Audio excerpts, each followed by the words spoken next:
All right, so good to see you, as always. It's been a while since we've chatted.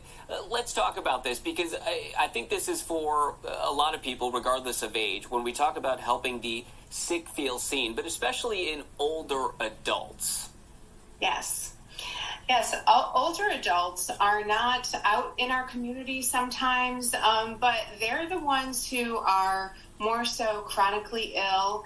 And then in the light of COVID, also, we have so many people who have been in independent living facilities, assisted living, long-term care facilities, and haven't had the opportunity to be able to see their family members, specifically in hospitals.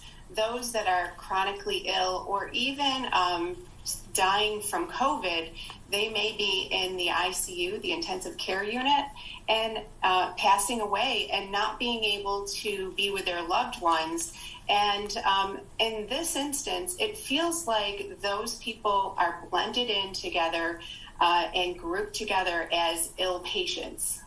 You talk about just how it sounds simple, but just the acknowledgement of someone with an illness or not feeling well, acknowledging that, how far that can go.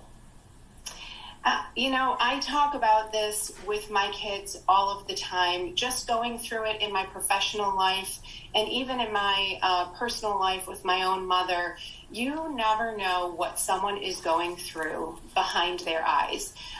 We pass each other each day. You don't know the pain, the physical or mental pain people are going through. So a simple hello as you're passing by them is something that may make a difference to them in their life or in that day and just help them get through the day.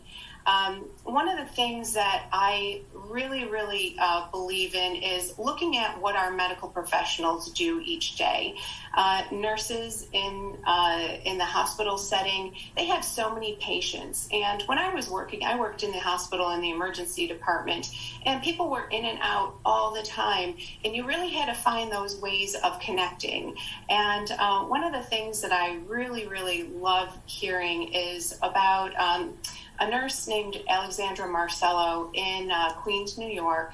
She was right in the middle of really the height of COVID patients coming through her ICU.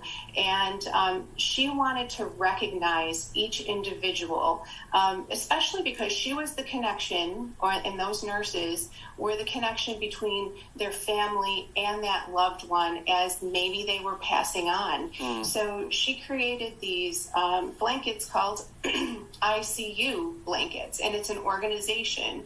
So she was able to place these individualized handmade blankets on the patients, and it just made them and helped them be seen. And families, it helped them as well. It helped them to feel connected and respected as well. And sometimes just having that conversation, asking how they're doing. Deb, always good to see you. Thank you so much for your time this morning. Thank you so much, too.